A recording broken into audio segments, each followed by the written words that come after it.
The Eternal Gate, Secrets from the Spirit of Sand to the Champa Empire.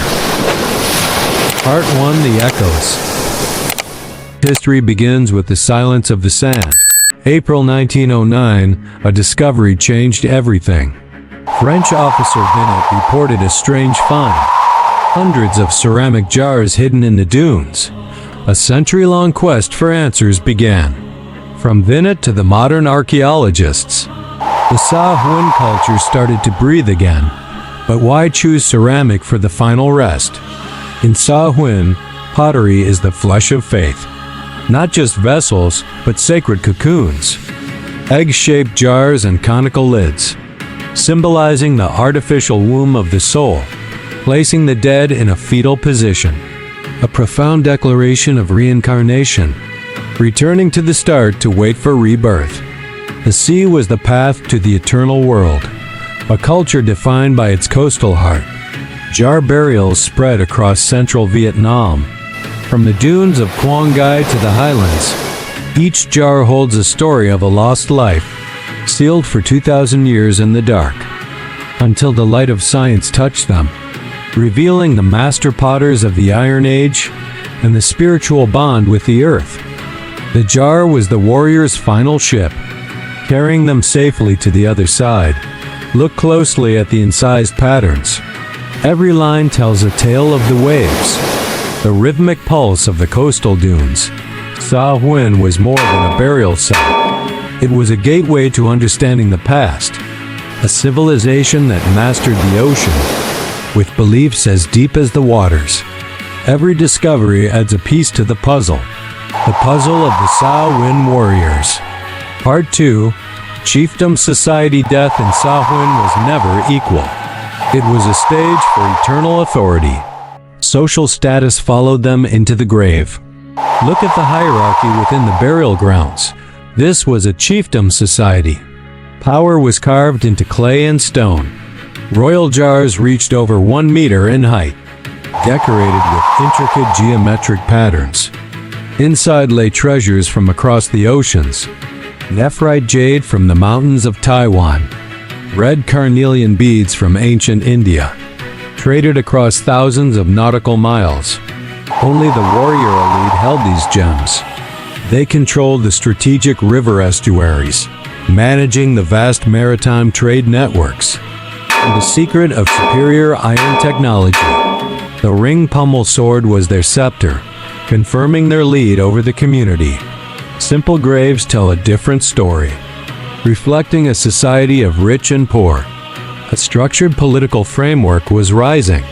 The precursors to the Champa nobility, building power on the shores of central Vietnam. This was a society of sailors and smiths. Wealth was accumulated through the waves. The jar reflected the master's status. Rich burials were found in Phu Hoa and in the coastal sites of Giang Ca Vo. The elite protected the trade routes, ensuring the flow of rare materials. Iron was the key to their dominance, a material harder than the bronze of old, symbolizing a new era of coastal power. Chiefdoms were the seeds of the kingdom, preparing for the transition to Champa. But how did they treat their tools? With a respect that bordered on religion. Everything had a role in life and death. Status was not just for the living. It was a bond that lasted for eternity. Part 3, Treasures and Rituals. A haunting ritual. The killing of objects. Swords were bent, pottery was broken. Not an act of destruction but of release. Everything has a soul in the ancient eyes, to serve their masters in the void. The object's spirit must be set free. A broken sword here is whole in the afterlife, a bridge between the physical and spiritual. Some jars hold a different kind of pain. Cenotaphs, the wind burials, filled with treasures but empty of bones. The fate of those lost to the deep sea. Sea warriors who never returned home. The jars called their wandering spirits back, belonging to the Sa Huynh land forever. Empty jars, yet full of memories. Representing a life lost to the ocean. The coastal life was dangerous and harsh, but the community never forgot its own. Rituals offered peace to the grieving, and a place for the soul to rest. These cenotaphs are rare and sacred, found in Zhongkavo and other sites, a testament to the warrior's sacrifice. The sea gave them life and took it away. The spirits were tied to the coastal dunes, waiting for the call of the ancestors. Through fire and iron, they were blessed. The soul journeyed beyond the horizon, leaving a legacy in the red clay. The culture of death was a celebration, honoring the journey of the brave across the South China Sea interaction, connected by faith and maritime skill. The warriors' souls were never truly lost. They whispered in the wind of Sa Huynh, guarding the shores for the next generation, building the spiritual roots of a kingdom. From the Iron Age into the light, the transition was about to begin. A shift in faith and funeral rites, but the bloodline remained unbroken. The warrior spirit was ready to transform, leading to the mystery of Huajim, the key to the Champa puzzle. Part 4. The Huajim link. Where did Sa Huynh go as history turned? The answer lies in the Huajim site, a laboratory of historical transition. In Canwa, a miracle was unearthed. Jar burials began to fade away. Earth burials appeared in their place. Yet, the spirit inside remained unchanged. They still wore the two-headed animal jade. The Sa Huynh blood still ran deep. An internal evolution, not an invasion. Embracing new trade from the south. Indo-Pacific beads and Han mirrors. Adapting to a new world order. The bridge from the Iron Age to Champa. The chiefs became the kings of Mandala, integrating Hindu and local beliefs. A new political structure was formed. From the shores to the great temples. The DNA of the sea warriors lived on. Huajim proved the continuity of life. No sudden disappearance, only change. A masterpiece of cultural adaptation.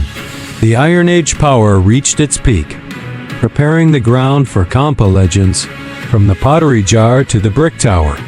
The legacy was written in red clay. And the iron swords of the masters. They traded with the north and west, absorbing knowledge like the sea absorbs rain, enriching the indigenous roots of the land. Warriors became guardians of the empire, navigating the complex currents of history, standing firm between the past and future. The Sa Huynh flame burned into Champa, a rebirth under the southern sun. The soul of the sea never left. It evolved into a majestic civilization. The story of Sa Huynh is our story, a story of resilience and rebirth, tracing our roots back to the dunes. Part 5. The rebirth. Sa Huynh legacy lives in every red brick, the hardware of military might, the software of maritime mastery. Kaline networks became the Champa Navy, dominating the Silk Road of the sea. Champa was built on Sa Huynh wisdom, rooted deep in the salty sands. Temples of stone, souls of iron, a story of bravery that never ends. But how did they forge such steel? What weapons terrified the northern empires? Stay tuned for the secrets of the forge. Episode 4, Steel and Fire, the military code of the Sa Huynh warriors. Subscribe to Arch and Time channel now. Don't miss the ultimate revelation. See you in the next timeline.